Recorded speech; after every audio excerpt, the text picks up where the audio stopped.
Here it is. Can you hear me? Yes.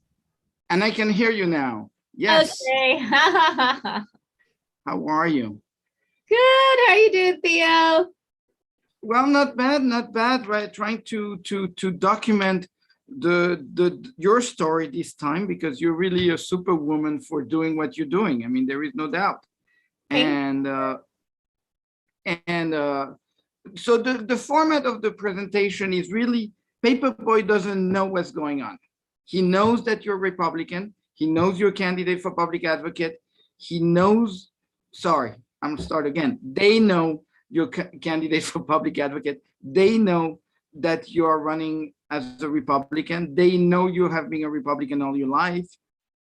And however, what they don't know is the struggle you've been through. And the idea of the show is really to review from your perspective, while you're doing it, what could you have you done differently to get where you are today? And this is basically all it is. And as usual, the guest star, well, you're the guest star, but the other guest star is he's late. Yeah, no, he has been. So I'm just. Well, we could start. I mean, if you want, it depends. Like if we have people watching, we could start. If you think it's better, like it's going to be recorded and you're going to trim this part off, we could wait. Well, here he is. Oh, okay. That's hi. Okay.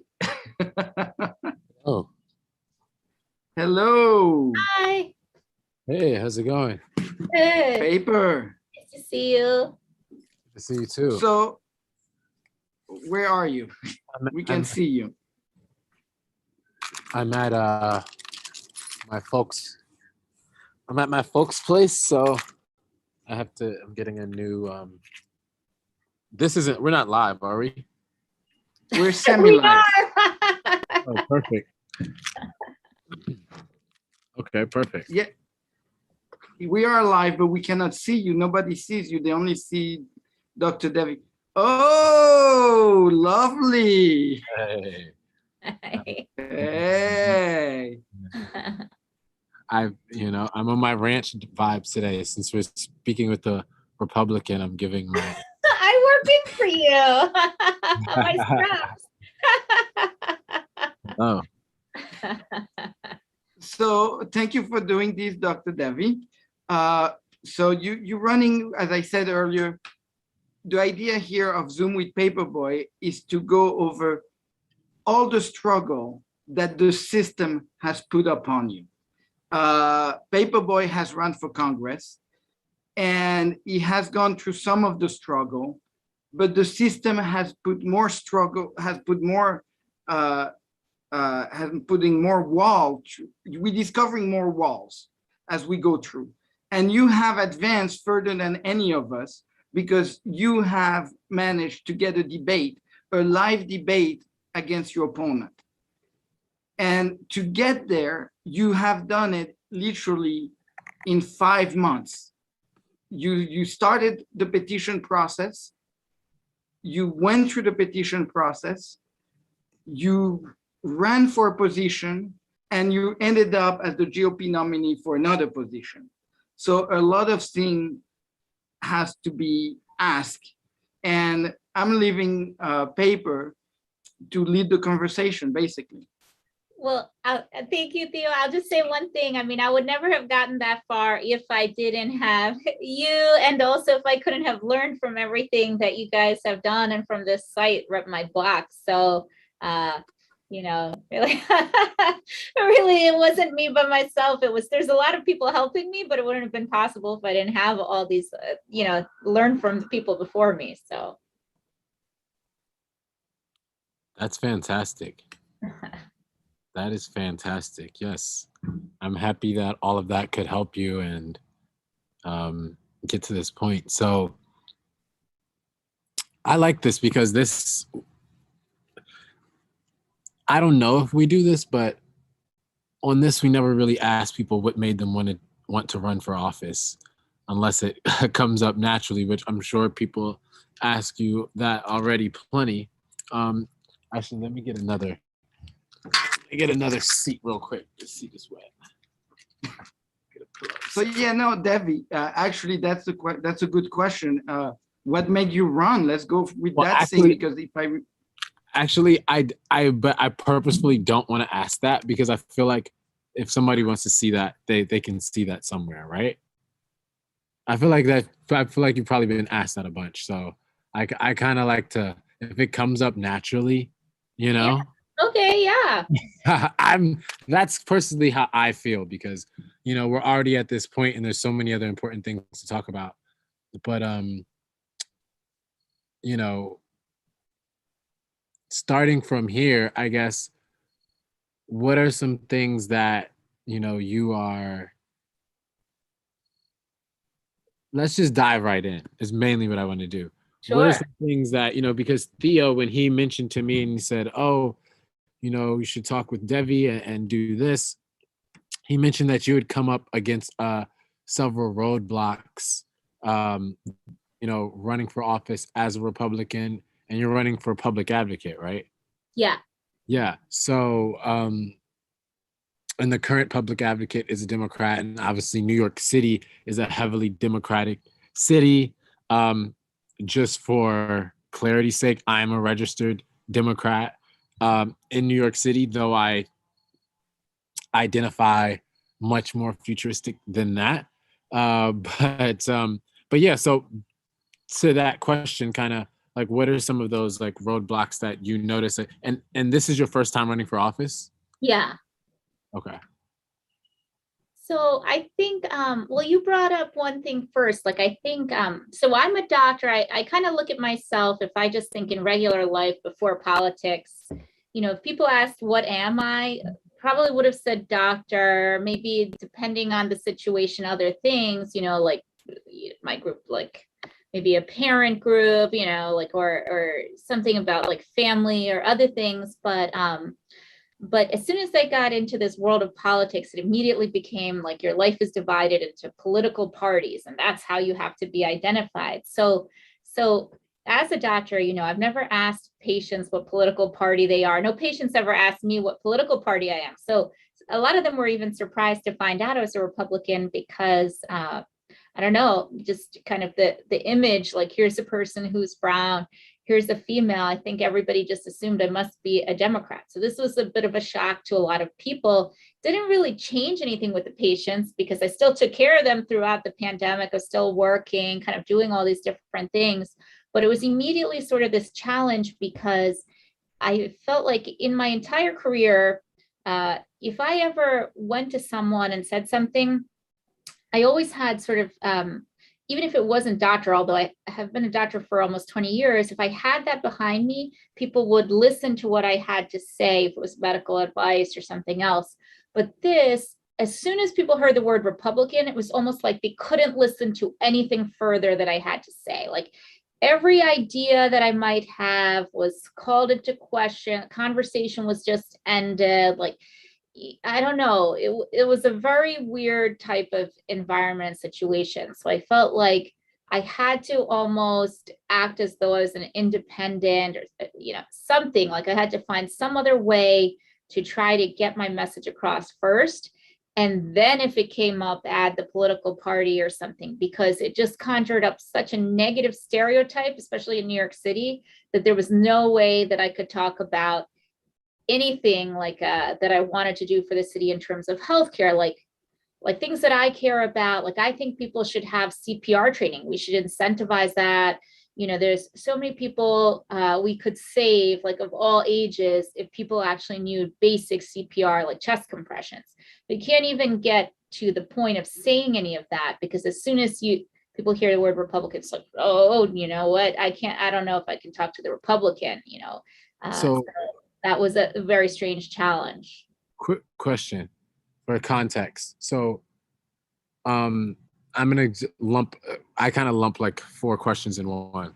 So one, like, where are you from, and what kind of your parents' political backgrounds were, and then like 2, what made you want to run for office as a Republican in New York City? And not saying, and now it's coming up naturally, right? But Yeah. and just even like doing that, because I told you about my political affiliations, and even here's just such a, it's actually, New York is pretty conservative in a lot of places, to be honest. It feels like, for me, but I'm the guy in the cowboy hat and Game Boy chain, but like it feels very conservative in a lot of places in the city. Yeah. And I hear a lot of things, but I'm just curious why, like, what are your more to hone in on this question, what are your stances on Yeah. certain things that are kind of like, oh, this is what makes me a Republican instead of Democrat? Mind you, I I'm with like most Americans that think like both parties are kind of like have a lot of issues. Yeah. Me too. Right. But I'm curious for you that you're like, okay, but these are the issues that I'm more aligning with, especially in New York City. I'm curious just to be like, what if there are like 3 things that would be like, these are my main reasons for being a Republican in New York? What Yeah. are those? And then also you're like if you want to share your parents' political background and where you're Oh from. yeah. Yeah, I could. Yeah. So my parents are Indian American, like from India. And I'm the first South Asian actually ever on the citywide general election ballot. So it should be like I mean, from a major party line, I should say. So it should be a historic race, but we're really not getting any coverage for that locally, although internationally, I am getting some coverage. So that's kind of, to me, I feel like that's a little bit ironic as well, because as we said, this is being defined just by political party, not by other factors, you know. My parents, you know, one is a Democrat, one is a Republican. So it's kind of a mixed bag. I think they have somewhat similar political beliefs. Maybe I do too, but it's just sort of, I think like people do have a lot of overlap. I think a lot of people are in middle of the road and not that thrilled with either political party. Remember, it's like you can register however you want. So I think even as I was petitioning, I found like a lot of people switch political parties over time. So there's a lot of fluctuation. I have been a Republican mainly because of a couple different issues. So I think that public safety is very important and that police need more training, much more training. So for me as a physician, like, let's say that there was a unit like the ICU where, you know, we suddenly saw that, you know, more patients are dying and there's a lot of problems. People are suffering all these unnecessary complications or preventable complications. Immediately, what the hospital would do is they would put a lot more training into those staff. They would put a lot more people into that ICU because they would say, we can't have the patients dying. This is terrible. You know, the situation is unacceptable. But then when I look at New York City, we had the opposite response. You know, people are suffering from police brutality. People are suffering. We have these life and death situations, all these problems. Instead of putting much more training into the police and more staff, like I'm not just talking about police officers, I'm talking about clerical support to expedite the cases and figure out all this stuff. Instead of putting more money there, we said, okay, we're going to defund it. How is that going to solve that problem? So I thought that didn't make much sense. Second thing is I'm a small business owner. So, you know, to me, I feel like a lot of this, the city relies on small businesses. Small businesses, I mean, depending on how you look at it, it's like people need money to survive, like living wages. We should be helping those less fortunate than ourselves. And if you look at it that way, either the people can be helped by the private sector or they can be helped by the public sector, but we have a duty, right? So if you want to do it where the private sector helps people, then give the private sector some tools to do it.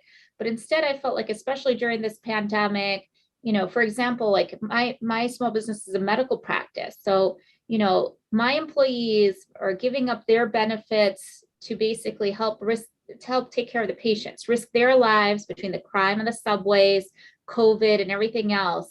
Instead of being rewarded, they actually were relatively punished because they couldn't stay at home and they couldn't access all those benefits, right? So How does that make sense? Meanwhile, we were facing inspections here. So instead of the city asking us, how can they help us while we're trying to save these patients, they're trying to rack up fines. We didn't get any violations, so I'm not saying it because I'm complaining. I'm saying it because to me, logically, that doesn't even make sense. And a lot of the penalties and incentives, a lot of the things I've seen the city do, this is a lot of mismanagement, but I feel like it's because people in the government often don't understand how the private sector works because they haven't worked in the private sector as small business owners. So I thought that also is a lot of lack of understanding of small business. And then the third thing, the reason I became a Republican is because I think education is the only way out of all of this.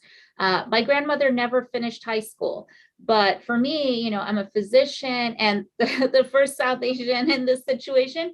So I look at it like education is the real American dream.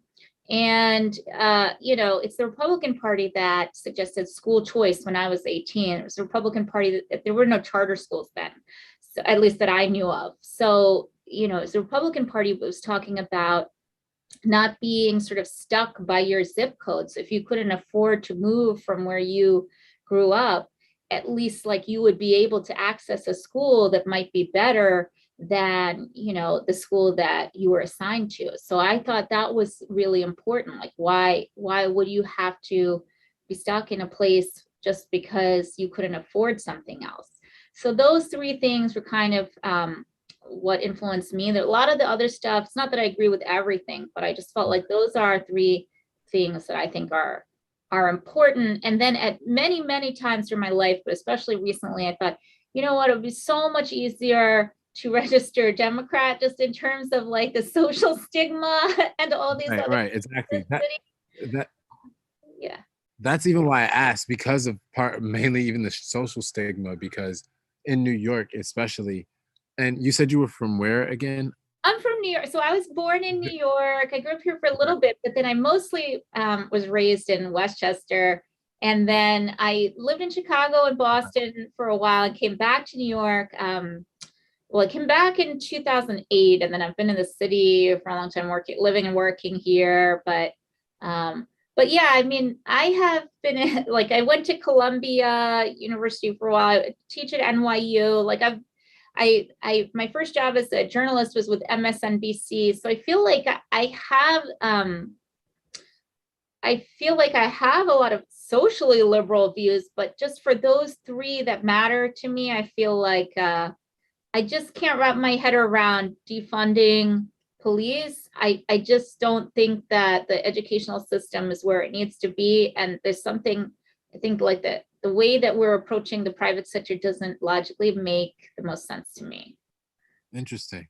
So, Okay. I'm glad to just clarify that, because that's all good to know. Yeah. So, okay. So- I won't get too much in the back and forth of that. So we can get into some of the stuff about which this is about. So for folks that are tuning to, I popped on Instagram Live. For folks that are tuning in, I just asked Devi, who's running for public advocate, about they're running as a Republican on the ballot, which you can vote now and early vote. And I asked about the 3 reasons that you are a Republican in New York City and why doing that, and some background about her as well. So moving forward, you know, I'm personally about everyone should be able to voice their opinions, and iron sharpens iron, you know? So Yeah. the more different voices that we have come from different points of view, the more better conversations we can have and actually solve these problems. And, you know, Yeah. a lot of times we have more in common than we have in, you know, in that we disagree on. And but the question, the question is, for example, Dr. Devi's CFB entry is not on the guide. Here is another example of the corruption we're going through, where they silent the system, silent voices that the main, that they don't want to hear. About the guide for the general election, or the guide? Yes. No, the guide for the general election who sent to everybody, Dr. Had that Devi been- is not on it. When was that sent out? About 2 weeks ago now. Okay. And You see those tools that they say they created to make to level the playing field. We can see example after example where the system is corrupt in a way where they will make sure that you have all those roadblocks. So if you make the debate you get with Errol Lewis, so on Theo, the other hand, let's back up a second so folks know where we're at.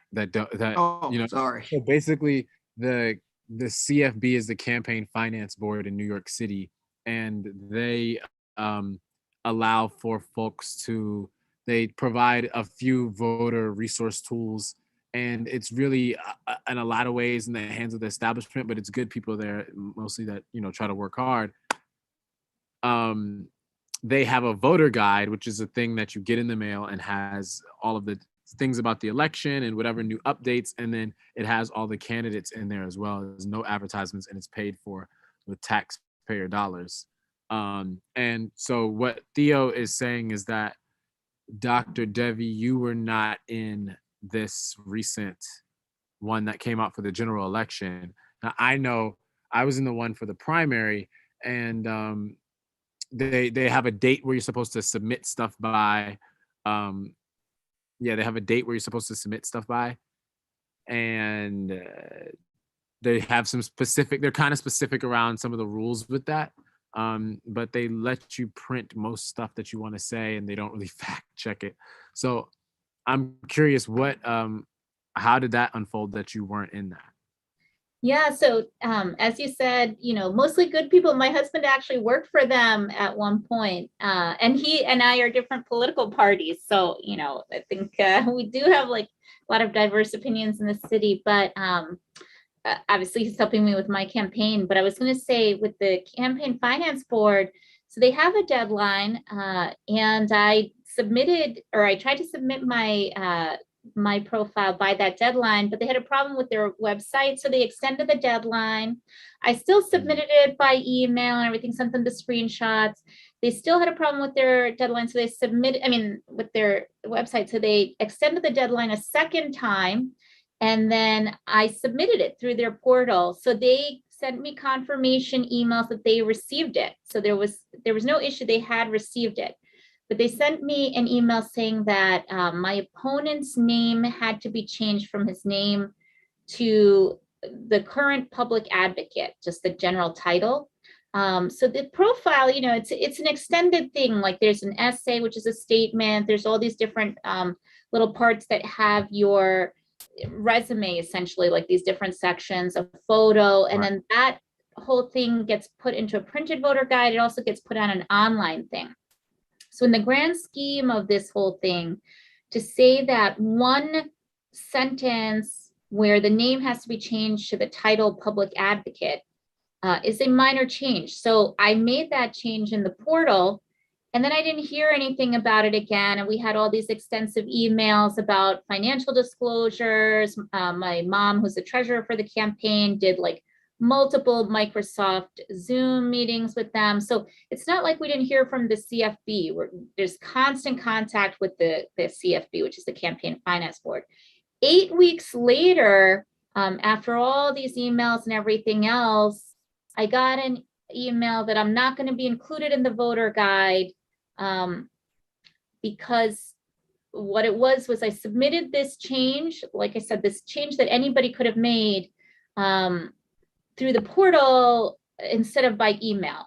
And I was supposed to know that the change was supposed to be made by email. So because I didn't do it by the deadline, it's too late and I'm going to be completely removed from the whole thing. But they had the rest of your profile though. Yeah, they had everything. And then the portal was faulty. So the thing is that was the problem. Like it couldn't be submitted through the portal.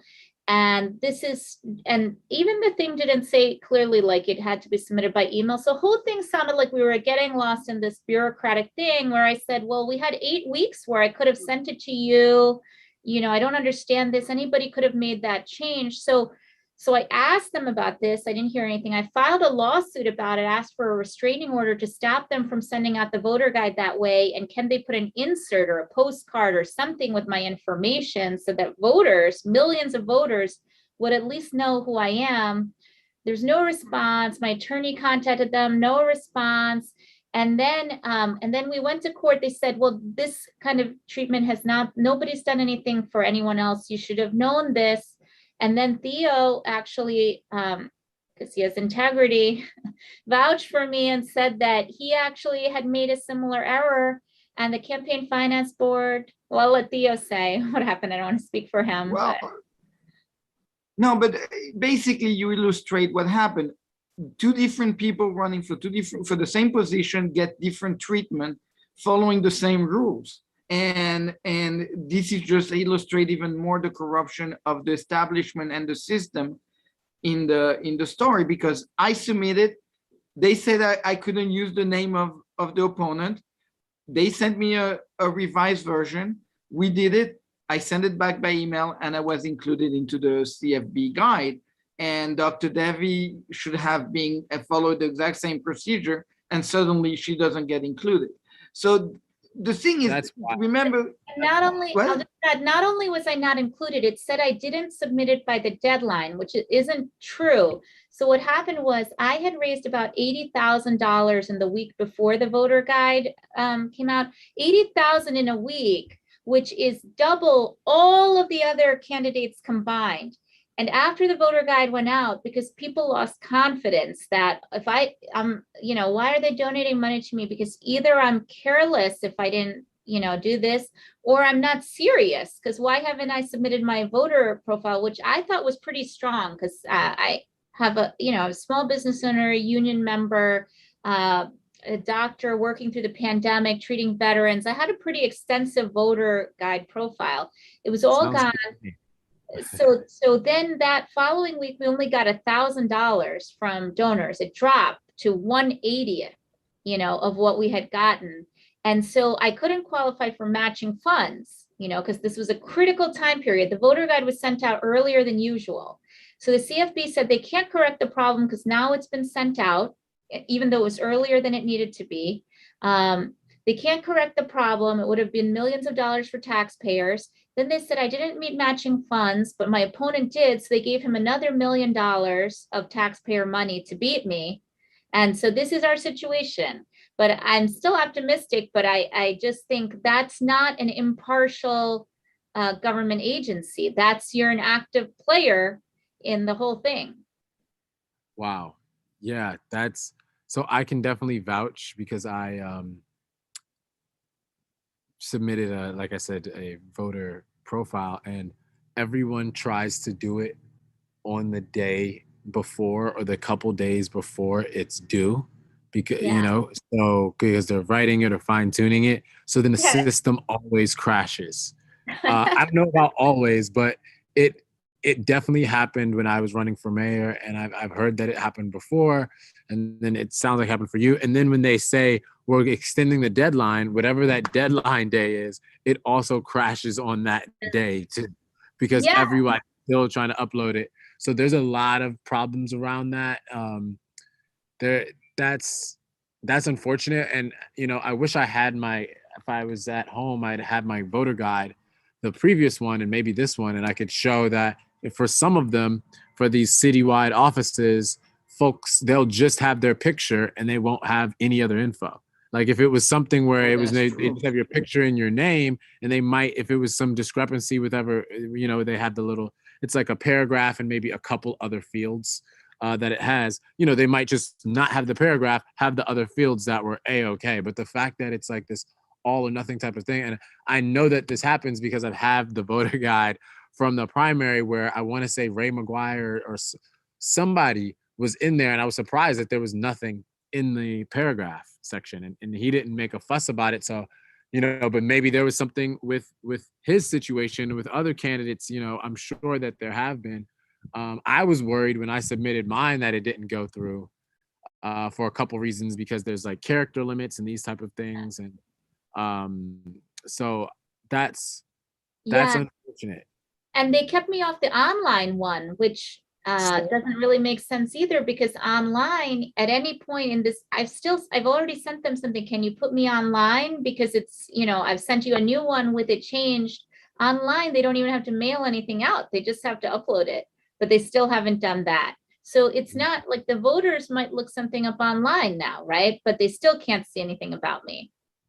Wow. So yeah, there is that. So when you talk about it, I mean, it's interesting because they also made the reference, you have a complicated name. You went to the Board of Election to get your name changed because Paperboy actually also got his name changed, but he went to the court and he made sure that on the petition, the name was the same exactly everywhere. Dr. Devi went through the other route. She went and she got the Board of Election to print the new name on the on the ballot. The same way another candidate, Mumita Hamed, had that exact same story happen. But suddenly there was a discrepancy between the CFB entry and the Board of Election. And suddenly it seems like every election department who's supposed to make democracy easier and much more streamlined, suddenly you jump through hoops between the CFB, the Board of Election, this group, that group, and suddenly everybody tells you, oh, it's not our fault, it's the other independent body and we have nothing to do with them. But meanwhile, this distraction keeps you away from putting out your ideas, but literally spending your time dealing with this thing. And it's very confusing. It's very confusing. It's not really like a simple step of like, oh, here's how everything goes, how to do things 1 to 10. And like, luckily, like you said, Rep My Block is a platform, and obviously Theo is a person that is like fighting the good fight and supporting folks that are just like trying to do this and figuring it out as they go. But it's really not some, and I even know even with that, there's still a lot of stuff that's up in the air, and it's only so much that you can do, fighting back against that. So I'm curious though about the name thing. You said there was something with your name. So it's not the full name, it was more a title. So my name is Devi Elizabeth Nampiaparampil. That's first, middle, and last, right? And so what I wanted, and my title is doctor, which I thought would be relevant to the public because it's a pandemic.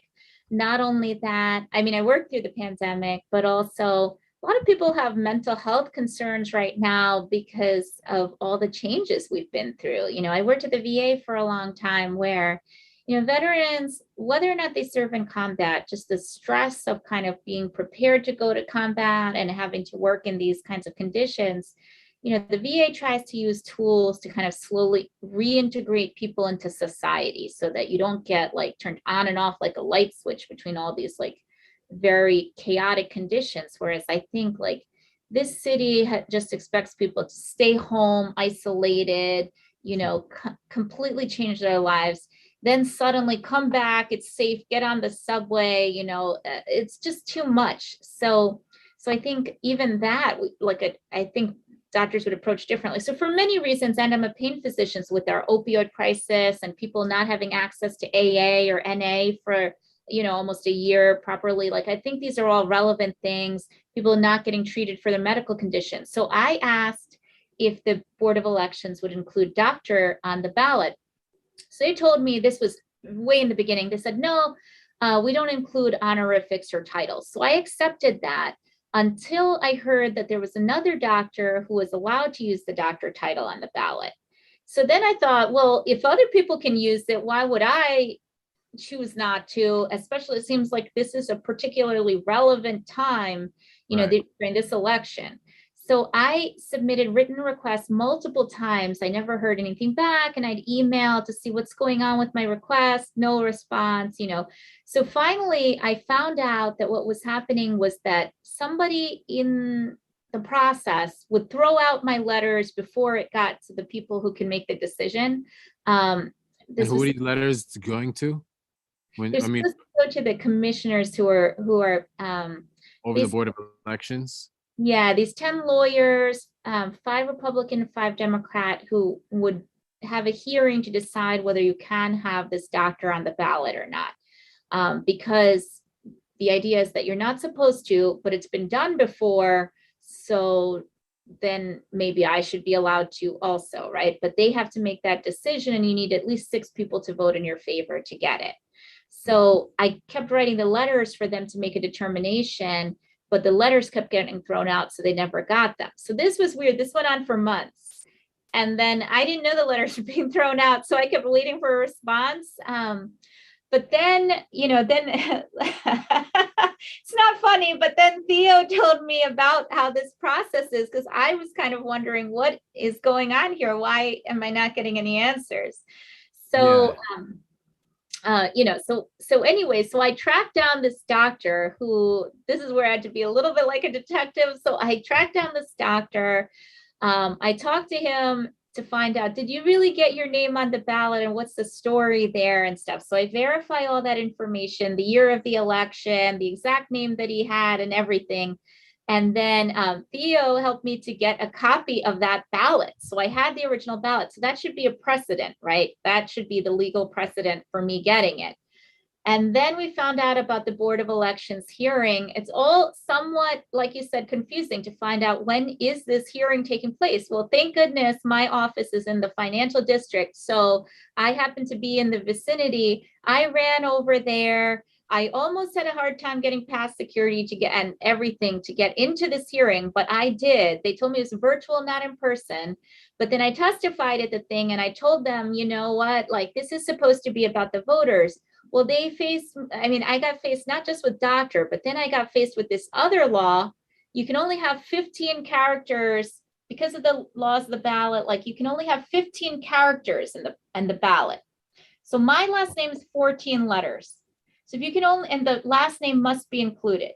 So if that happens, not only will doctor be out, but my first name Devi will be out. My middle name Elizabeth will be out. Everything will be out. So what will happen is voters will look and see my opponent, and then they'll see Nampiaparampil. Even people who know me may not have any idea that that's me because nobody calls me that. Like people who know me might call me Devi. If they're patients, sometimes they call me Dr. Devi. The patients who I treated at the VA called me Dr. Nampi. Some called me Dr. Nam. Some people called me like all different things. I do these news segments. They call me Dr. Devi, but nobody on earth just calls me Nampiaparampil with nothing else. So a couple questions. Did they tell you, one, with the 14 character thing or the 15 character thing, did they tell you how many characters, like, would they get to have the final decision on what those were, for one? And two, what did you petition as? Because I know normally even sometimes they might not necessarily even check your official name, like on your birth certificate. They're checking what you petition to ballot as. So if you petition to ballot as, I don't know, something that's close enough to your name, a lot of times they will put that on the ballot and then they'll double check. I know for me, they would double check and they send a bunch of letters to you saying, the Board of Elections sends a bunch of letters saying, this is how your name is going to appear on the ballot and this is how it's going to appear in this language and this language. They'll sometimes send you 10 different languages that it'll appear in and do that. And it'll still be wrong. In fact, my name on the ballot in, I forget what language it is. It was an Asian language though. I forget which one exactly. And someone was like, yo, they butchered your name in this language. It's like, it doesn't capture the essence of Paperboy Love Prince. But yeah, so I want to know, I want to know about that. What did you actually, did your petition say Dr. Devi and your full name? No, so petitions didn't say doctor, but they said Devi E. Nampiaparampil, which is what's on my license. So it's Devi E. Nampiaparampil. But the E, so this is where I argued with them. It could have said Elizabeth legally, but they said that their software would only allow that one initial. So this was a software issue, like what we were talking about with the website. It's not a legal issue, although, like I said, all could be decided by the commissioners. So the purpose of the hearing too. But in the end, I told them, because it wasn't that they were saying it had to match the petition. That wasn't it. It came down to these 15 characters. So I said, why, this is supposed to be at the voters. Voters can't recognize anything. I mean, we have the thing on video, but I essentially kind of said isn't this about the voters, like being able to recognize who's running? I mean, no one would have any idea who this is looking at Nampiaparampil. Even people who know me wouldn't know that's me. And then on top of that, it's taking away all these different aspects of who I am. Okay, like the title is one thing, that's how I'm known in the community. You're taking away my name, first name, which is how most people know me, whether it's patients or the people I teach or the veterans I've treated or any of these people. Elizabeth, like some people may not remember my name. They may just think it's that doctor with the long last name, but they know I'm a woman. So Elizabeth at least kind of signals to them that, on the ballot, if they're looking at all these names like, oh, Elizabeth, that could be her. So, But so what did your name end up being? What does it now end up gonna be? That one I won. Yeah, I so didn't it's know gonna be the Dr. CFP. Yeah, so it says Dr. Devi Elizabeth Nampiaparampil. I did convince them, although there was a twist, because when I went to check the ballot, I was in such tiny font that I went there to view the ballot. I was like, why is this microscopic between two men? No, this has to be made a normal font, And did they do that? Make it a normal font or no? Yes. So I said the Dr. Devi and the Elizabeth should be normal font. If you have to make Nampiaparampil small font, I understand, but the rest doesn't need to be so tiny. So they did fix it. Yes. Okay. Well, That's good to know. That's good to know. And then for future doctors, you have like helped for them to do that. And I have seen things where I would love for that. Maybe if Rep My Block, we can pull out the exact law or whatever rule that they use to kind of go back and forth with you on this. But I would love to know the official reasoning behind it, because I've seen if folks have a nickname that it's their known nickname, Yeah. or a common name for them, if they're like James Tiny Johnson or whatever, they're just known as Tiny. If everyone knows, they can have an accurate a shot at that, like maybe Dr. J, right?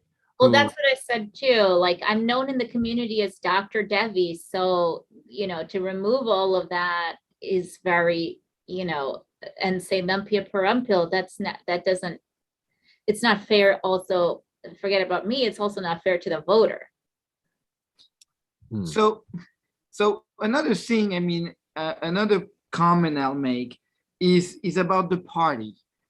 Now we passed the primary. Remember, you and I, Paper and I, you and I, basically, we always talk about once you become the nominee, you're supposed to have the whole weight of your party helping you accomplish a win. Right. So here is Devi, Dr. Devi, the GOP nominee, and you see the GOP not doing anything. So suddenly I was like flabbergasted over her process about her own party kind of being absent from the equation of running for office, of having a win against the other, because having idea is one thing, but then you have to have a hearty discourse between ideas for people to get interested. So suddenly it's like the New York City, the county committee, all the stuff that should have happened didn't happen. I mean, that's something that flabbergasts me as a person who dabble in politics, saying she's the nominee, now it's over. Let's see what her party can bring into the fight. So to frame it as a question, thank you for bringing that up, Theo. That's a good point. So that's also goes back to my first question of asking even like why run as a Republican, and so one, how many other Republicans were there in that primary? Just as a refresher, how many other Republicans were there in your primary? And then did you have? Has your interaction been like with the Republican, the leaders of the Republican Party, if any? And now, yeah, I mean, before the primary, and then now after, what that's been like, and have you, have you seen support from Republicans, just lone Republicans within the party, or even folks across the country? So my primary, I was uncontested. There were others who wanted to run for this position. It's a complicated story, but then I was uncontested in the primary, which I thought would be a benefit to me, that everybody would kind of be able to help me early. But what I noticed was that if you're not contested, you don't appear on the ballot. So that created a problem, in that a lot of Republicans didn't know that I was running. So it actually was very hard for me to convince people I was the Republican nominee. Like, people thought I was a scam artist when I said I was the Republican nominee. I'm not kidding. This was a huge problem. Even this week, another candidate, my competitor, was identified as the Republican candidate by a political insider journal. So this is like just a couple days ago. So to me, that is unacceptable. There's no, we're past the primaries. This is not something that there should be any confusion about, But anyway, so that has been one big problem. Then the second thing is, and that individual is actually a registered Democrat. So that's another thing that's. How did you get crowned as the nominee, though? How does that work when there isn't an election? Like, how do you get crowned? Is you just are the only one who's announced, so you just keep moving forward, or? Well, I wasn't the only one who announced. So basically what had happened was I was running and I did collect petitions. So I was collecting petitions for a different position, and I had collected almost 2,000 petitions, and we had about a week left to go during this, it was COVID, it was a lockdown, it was polar vortex at that time. So the healthcare provider, the people who were helping me collect these petitions, weren't Republicans per se. They were mostly like healthcare providers and friends and family. So all of us sort of together, friends and family of the healthcare providers too. So we were able to get these signatures mainly because healthcare providers at that time were generally vaccinated. So they felt a little safer kind of going out and about. And also they were seeing a lot of people just in general. It's like these are high traffic areas and stuff. So, so they were able to approach Republicans in the higher density Republican areas and get these signatures. So then what happened was, I had a conversation with the Republican Party who I had contacted before the petitioning period. I didn't get much of a response, I guess, because I wasn't an active member sort of the party, like I wasn't as known. And then because I got known collecting these petitions, because I met a district leader, I didn't know about county committees and district leaders and all this stuff at that time. So this person introduced herself to me as a district leader and asked, like, she'd never heard of me before and how am I collecting all these petitions and everything. I had actually gone to the customer service desk at the BOE to find out how you run for office. That's how I got these petitions or created these petitions in Word. But anyway, then they asked me, will I run for public advocate instead? So I said, well, I What could. were you running for before? Mayor. Ah. Yeah. So then basically, like, it was sort of a situation, if it was getting warmer, so we were getting more and more signatures every weekend or every day actually, but every weekend for sure, because there was many more people out. When? Huh? This is when, during the March period? Yeah. Yeah. So then what they said is, okay, like if I don't submit my petitions, they will put me on the ballot, that like you can get assigned as a different position. So I said, well, how will you get all these signatures in no time like that? So they said, what will happen is the person who is on the petitions for public advocate may decline that position, and then I can get reassigned as the person who is the public advocate candidate. This is what the district leader told you? Oh no, these are others like in the Republican Party. Yeah. Okay. the district leader, So the party set that up for you so you could be the nominee then. yeah. So then that person stepped down, and another person was not accepted. They didn't have something called a Wilson Pakula. So this is a registered Democrat who basically wanted to run as Republican, but then they denied that. So then that's the person who now there's still confusion and he's trying to run against me. Yeah. Or he is running against me. Yeah. Two questions. I wish I would have asked the first one up front. One, who did you vote for in the presidential election? You can ask me. No, you cannot. Well, the idea was not to ask that part. Well, I'm okay. If you don't want to answer, that's fine. And then my second question was, because this rolls into my second question, which is, Curtis Sliwa, who's running for mayor as a Republican. I won't say. I will just say, if it's about who did I vote for, I won't say, especially at this time. But if you're asking me what do I think right now of the different platforms, I can say, Well, no. I'm talking about for the presidential election. That's one thing. If you don't want to answer, that's fine. But my second question is about Curtis Sliwa and seeing, like, have you all worked together and did some stuff, or like has the Republican Party tried to put you all together? Because that could be a good look for him, or definitely for you, as just because he's the nominee for mayor under that. So, yeah. We've done 5 events together, and I agree with you. So I think party unity is the way to go. Like people doing different things together. But I think what I've noticed is that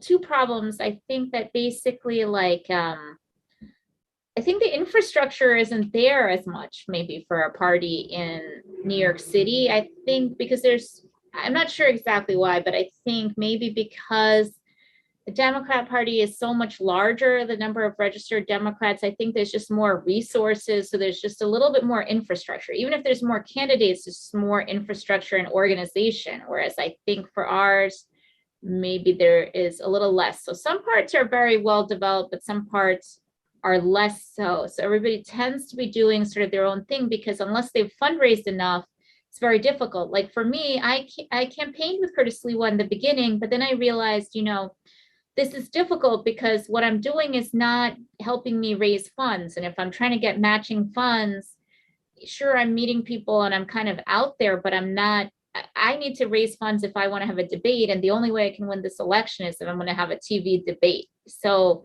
then I kind of stepped away from that to some degree, because I was like, I have to focus on other things. And I think that's what happened to a lot of the candidates who are running as Republicans. They realized, like, party unity looks good, but you can only kind of do those things if you have already got money. If you don't have money, then you can't win the election. So you've got to kind of focus on getting matching funds or getting other things together.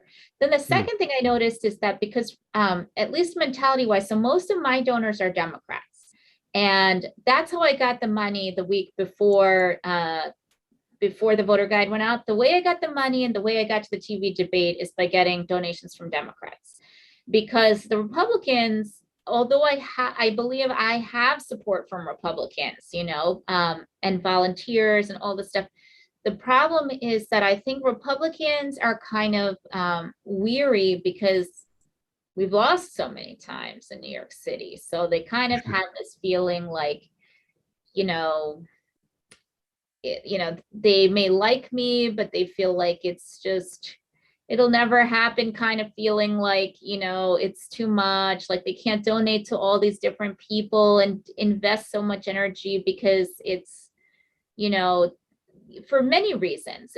They may like me, but they may feel like, oh, the system is rigged, the city is against us, there's just too many Democrats, we don't have the money, we don't have the infrastructure. There's a lot of different reasons why people may have just a feeling like it's just not going to work. But then I realized when I started approaching Democrat audiences, which is ironic, even though we had philosophical differences about certain things, because I have, I've always fought to improve the situation for patients, for people, for, students, for across the board for all these different things, they kind of felt like, well, this person with integrity, this person who gets things done, maybe we disagree about some things, but maybe she'd be good for the city. She's clearly sacrificed for the city. Like, I sent my child away for 8 months so I could treat the patients. I did different things to help during this effort and COVID and other things. So they started donating, and I realized, like, oh, they don't have this feeling like they're doomed to lose. Like, they win, Democrats win. So then when they see somebody that can do something, they don't hesitate the same way, So it was a very weird dynamic, I realized, when I went to the different audiences. Yeah, no, this is what mesmerizing to me is the fact that the lines are nowhere, they're all over the place, and there is no coherence I mean, I don't know what to say. This is another soft, corrupt way of maintaining the status quo, and for the establishment to keep grip on the system, making it believe that it is fair. And so, remember, we had the Zoom with Jared, and some of the stuff that he wanted to push forward, the stuff that he didn't do in the filing, we did certain things that Jared said to do, and Dr. Devi did it, like spending money crazily, like $10,000 here, $20,000 there, to get the document, to look for the CFP saying she spent it. And yes, she spent it, but it's all over the place, and it doesn't help the candidate to behave that way. Right. I'll add with the voter guide, just in terms of mentality. So I was left out of the voter guide.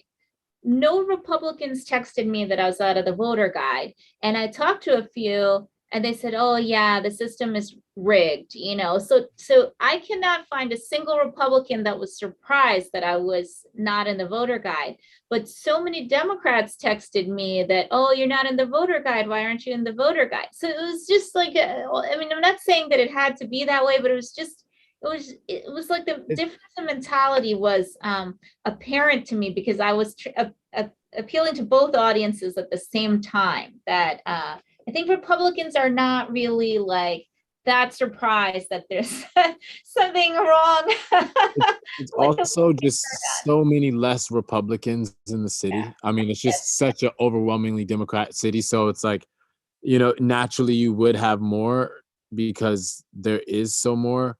But I will say this, we need to rebuild both sides.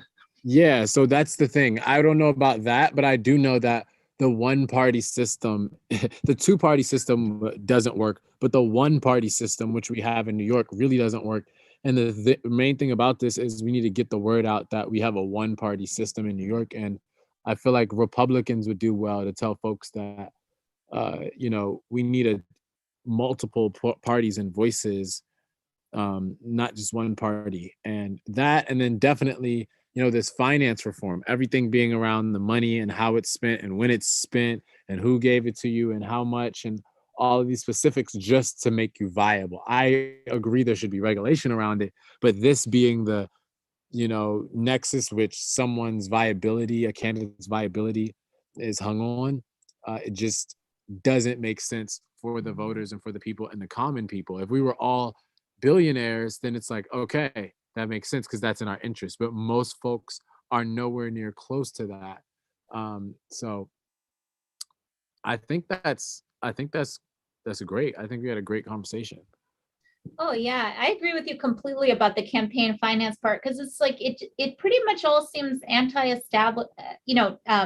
It stops anyone new from coming in. It just props up the establishment, because if you're trying to do something, you don't have money yet, so you can't raise money and spend money. You're not really allowed to spend your own money, or you'll get a fine, and there's so much confusion. And then if you don't have money and raise money, you can't get press. But if you don't have press, there's no way to raise money. So you're just trapped in this cycle of confusion, and you can't hire someone to explain anything to you because you haven't fundraised enough yet. Mm-hmm. Yeah, it's a vicious circle.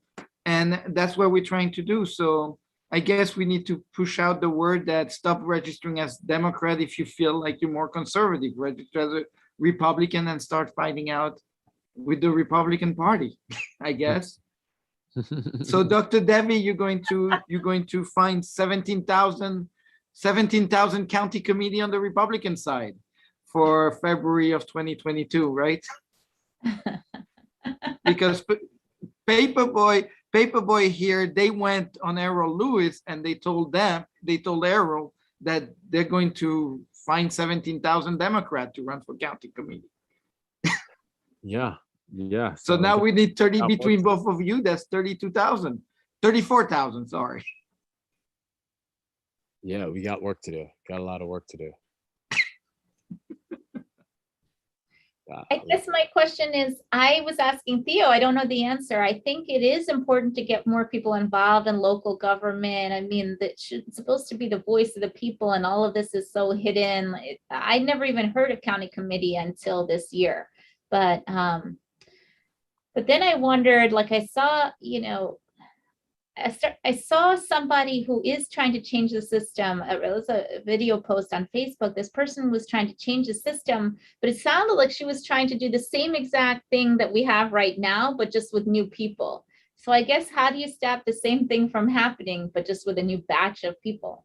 So that's the thing right there. That's the main thing. And that's the same thing with politics in general. It's like politicians. It's like everyone says it's a new thing because it's a new person, but it's just a new person doing the same thing that the old folks had been doing, just with a new face. And it's almost worse because it takes folks a little bit of time to figure it out. And that time is wasted that could have been spent on tearing it down. So yeah, that's part of why I'm here, to be like, nah, like, yeah, it looks shiny and new, but it's still the same old under there. So I know I have to run in a second because I have to get back to New York. Yeah. But no, it's 4 o'clock. The idea was to do an hour to get a different perspective with Dr. Devi. The question is totally valid, and we still don't have the answer. We need to figure out together, and hopefully how to tear down the system and rebuild a new one, and not recreate the same shiny object with the same people. We need to have a long discussion, and I think it's beyond you both guys. Ask the right question. So anyway, thank you.